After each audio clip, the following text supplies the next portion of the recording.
Hello my dear students, इस video में हम क्लास 10th की द्विघात समीकरण के सवाल आपको पढ़ा रहे हैं जो कि बहुत ही इम्पोर्टेंट होते हैं। और मुझे उम्मीद है कि आपको मेरा ये वीडियो पसंद आएगा और आपको ये सवाल भी समझ में आ जाएगा। तो चलिए देखते हैं सवाल क्या है। तो देखिए, दो संख्याओं के वर्गों का अंतर 180 है।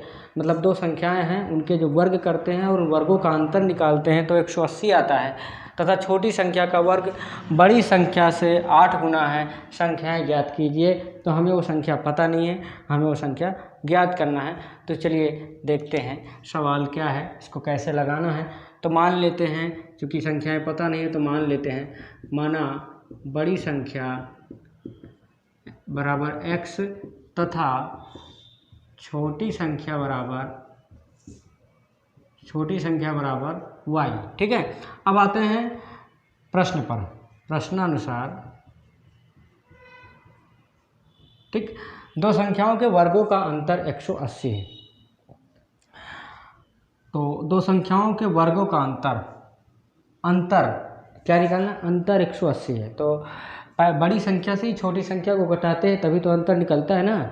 तो बड़ी संख्या कौन है? x है। तो बड़ी संख्या का वर्ग हो गया, नीचे लगाते हैं,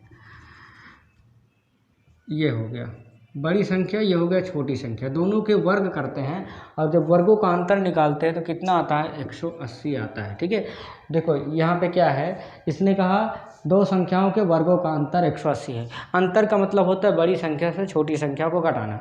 तो बड़ी संख्या हमारी क्या है? x है, छोटी संख्या y है।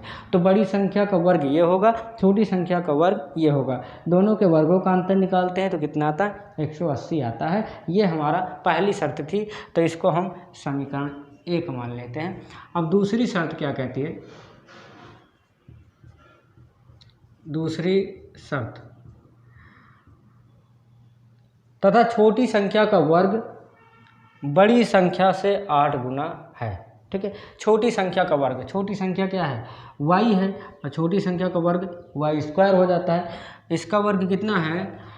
बड़ी संख्या से 8 गुना है। तो बड़ी संख्या क्या है? x है, तो 8x। ठीक है, ये हो जाएगा। छोटी संख्या का वर्ग बड़ी संख्या से 8 गुना है, मतलब अब ये दोनों बराबर हैं।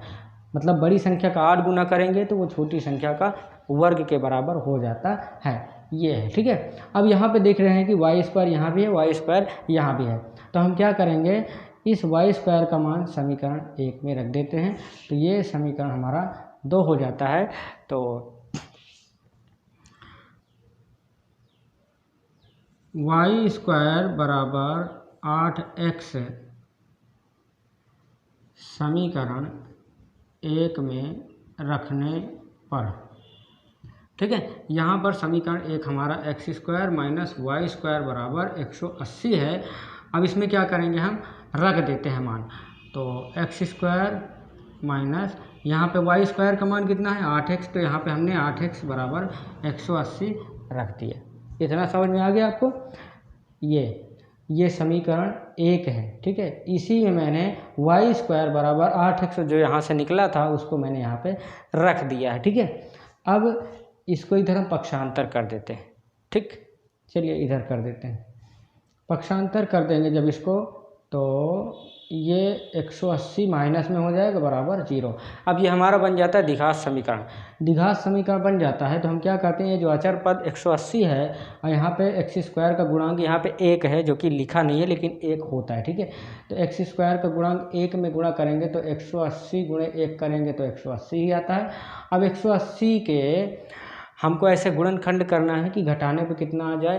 8 आ जाए। तो क्या करेंगे, 18 गुणे 10 करते हैं तो 18 हमें 180 आता है।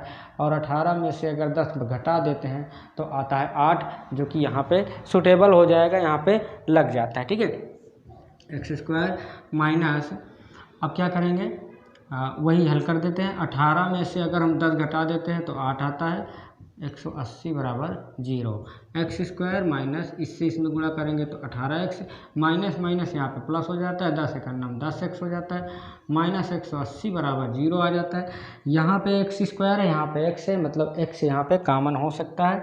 तो x कॉमन कर लेते तो यहाँ पे 1x बचेगा, माइनस यहाँ पे 18 बचता है, प्लस यहाँ पे कितना कॉमन कर सकते हैं, यहाँ पे हम 10 कॉमन कर सकते हैं। ठीक है, तो यहाँ पे x बचेगा, माइनस बचेगा 10 से अगर 18 को 180 को भाग करते हैं तो आता है 18 बराबर 0। अब यहाँ पे देखते हैं x माइनस 18 और x माइनस 18 दोनों जगह जो है वो बराबर है, मतलब हमारा सवाल सही जा रहा है। अब इसको हम कॉमन कर लेते हैं, तो x माइनस 18 कॉमन हो गया और ये जो x प्लस 10 है इसको भी हम एक ब्रैकेट में ले लेते हैं, बराबर 0 आ जाता है। अब यहाँ पे x की वैल्यू निकाल लेते हैं, x माइनस 18 बराबर 0, तो x बराबर, इसको इधर पक्षांतर करेंगे तो ये धनात्मक हो जाता है, 18 हो गया। अब इसको x प्लस 10 बराबर 0 ले लेते हैं, तो x बराबर माइनस 10 आएगा।